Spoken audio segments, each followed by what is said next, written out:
I'm excited to bring on our special guest. She's a former Northwestern volleyball player turned sports broadcaster based out of Chicago, a volleyball analyst for the Big Ten Network, ESPN, Fox Sports, and she does a phenomenal job. Miss Emily Ehman. How you doing, my friend? I'm good. How are you doing? Oh, I'm glorious. I appreciate you taking the time to join us. So a lot of volleyball to talk in general, but I got to start right out the gate. I saw some of your posts and tweets on X. Talk to me about John Cook, who just retired. You were obviously at the Nebraska Volleyball Day, set the world record, 92,003 people. He was obviously the head coach for that. Talk to me about your experience with John Cook and your impressions and memories from his career. Oh, yeah. I mean, Coach Cook is going to go down as one of the greatest to ever do it. And when you think about volleyball coaching legends, there's obviously Russ Rose, who won 7 titles with Penn State, who retired a few years back. And then there's John Cook. I mean, he is one of the greatest in all of, I don't want to say just volleyball, but really all of college sports, what he's been able to do with this program to build it up, to win 4 NCAA titles. He won 14 conference titles. He also has the best win percentage of any Division I coach in the last 25 years. So this is a coach that has not only found success, but he's been able to sustain that for so long. And I will say, I think the biggest thing that people are going to remember, especially as of recently, is the relationships that he had. And that goes to, you know, the team, of course, his players, but also just the volleyball community as a whole. I mean, Nebraska, everybody knows, is the biggest volleyball hub, I think, not only in the U.S., but in the entire world. And the way that he has touched this team and this community has been incredible. And I will say, for me specifically, like, it was so fun going into the gym every day when I would have a game there in the morning for serve and pass. And every day I would walk in and he would go, "Emily, I'm happy you're here because that means it's a big game." And just, I think the way that he interacted with all of the media was incredible. You know, the press conferences, everything. He is one of the best. And I mean, the volleyball community is essentially mourning right now. I saw someone say that on Instagram the other day, and I completely agree. I think this is a coach that, you know, people love so much. So to see them leave, I know he's sticking around for a little bit, but it's going to be tough with him gone. So talk to me. You talked about the relationships that he built, and I'm sure that was a part of him building and continuing on such a successful program, which was handed to him from Terry Pettit, who won the first national championship here at Nebraska. But talk to me ultimately about Cook's success and why you think he had such a high level of success for such a sustained period of time. That is so hard to do. I talk about consistency over time being one of the hardest things for players to achieve. What do you think were some of the biggest keys and reasons he was able to do that as a coach for so long? Yeah, I mean, there's a few reasons. One, it's that he takes a philosophy that he's always learning. You know, he goes into every season thinking, I don't know anything, and now I have to learn. It doesn't matter if he's coming off of a national title. It doesn't matter if he's coming off, you know, a season where they felt like they underachieved. He goes into the next season. He goes into every day trying to learn more and get better and stay humble. And I think he's done a really good job of that over the years. I mean, it can become difficult when his first season was 2000 and they won a national title. So, you know, you might have a lot of coaches going into that thinking, okay, like, I'm a pretty dang good coach. This is I've got something good going over here. And yes, he thinks those things, but he also knows that he has to continue to evolve as a coach. And I will say, I think it's become more difficult over the last, I would say, probably 5 years of college sports, with all the changes, with the transfer portal, with NIL, with everything. But what he has done to cultivate an environment that is welcoming, that his players love, that he has great relationships with them, it's really difficult to do these days at these kind of programs where you expect to win national titles. You know, this is a coach that was coming off of coaching philosophy similar to like a Nick Saban, or even he's talked about like a Bob Knight, so like really tough coaches. But what he's done is evolve the way he coaches. And the biggest thing that he's learned over the last about 5 years or so has been that he has to have those relationships with his players. He has to have that one-on-one time, you know, not becoming necessarily that father figure for them, but someone that they can actually relate to and go to, because he knows to get the most out of his players, he has to have that relationship with them. And honestly, I think for the last few years, that's one of the biggest reasons why Nebraska has been able to be so successful. All right, Nebraska's new head coach, as I I know you're aware, Danny Busboom Kelly. She was an assistant coach, a player here, won a national title as a player, won a national title as an assistant coach of the year, then national coach of the year. She moves on to Louisville. They were a program that was okay, 12-18, under 500 before she got there.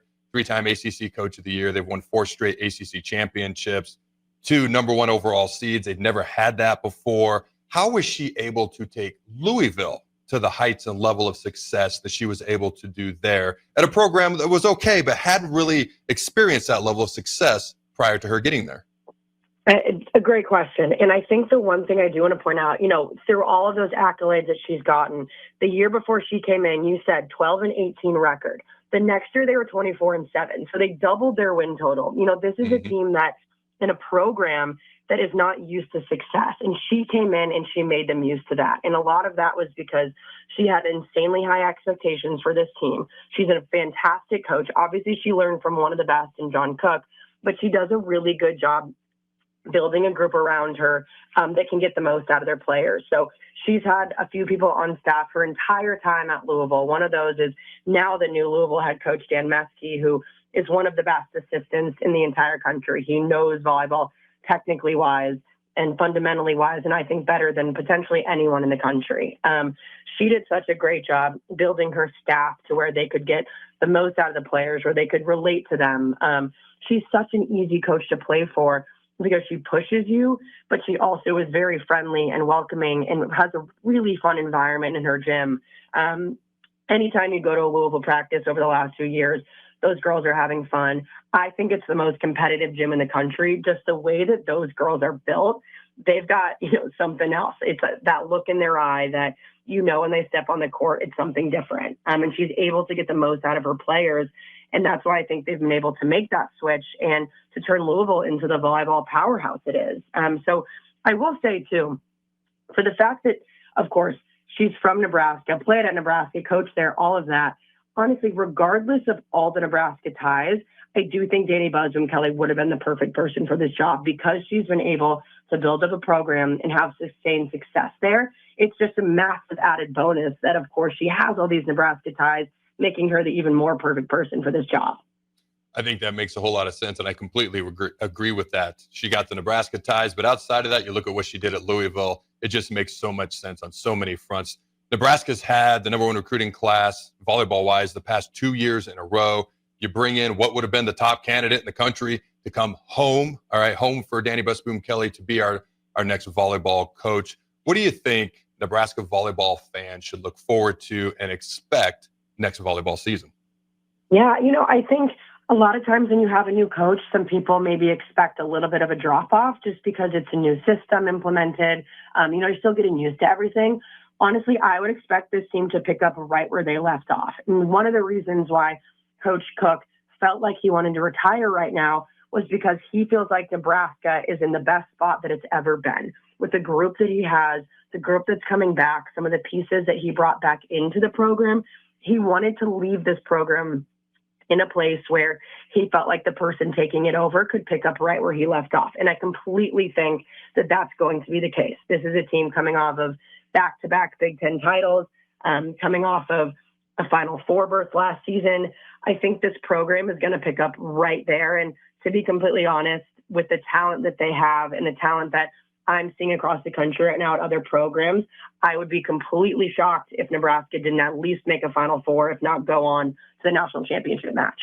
All right, let's say Nebraska makes the Final Four next year.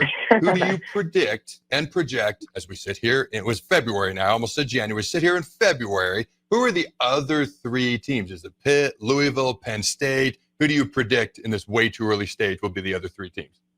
Oh my gosh. Well, I love that you asked this because we're so many months away, but I still, these things are stuff that the volleyball community is talking about all the time. I would say right now, I think Wisconsin's in a pretty good place to make there. And that might sound pretty crazy considering they lost most of their starting lineup.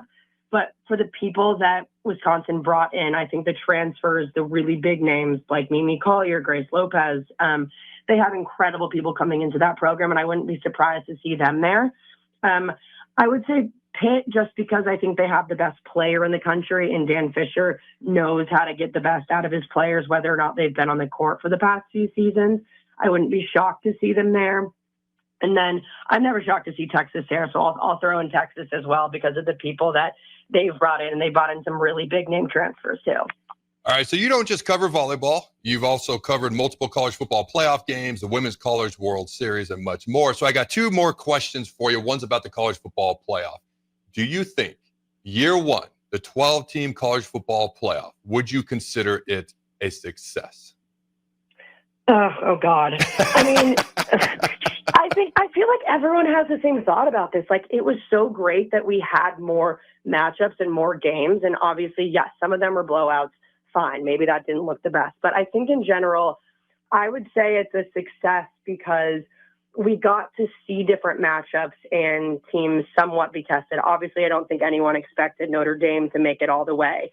But I will say, of course, as the sentiment seems to be for everyone, like, they got to figure out the seeding better. There is no reason why teams have an easier path than the number one seed. So I think you do it the same way that we do in literally every other sport for the tournament, and seed everything outright.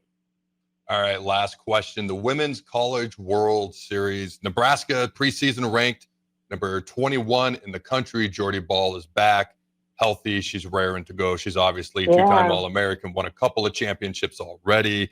Do you believe Nebraska, I almost said volleyball, but Nebraska softball, not can, because anybody can, will make the College World Series this year? Honestly, yeah. I feel like it's time. I think when you have a player like Jordy Ball, when she's healthy and ready as she looks, I think that can take your team even further. Obviously, they're opening up with incredibly high expectations as a program. And I don't want to say solely because of her, because they have multiple other great players. But yeah, I would say they will. I think it would be awesome for the sport. I think it'd be awesome for Nebraska. And I think everyone would love to see Jordy Ball in the Women's College World Series. All right, Emily, I appreciate you taking the time to join us. Thank you very much. Yeah, thanks for having me.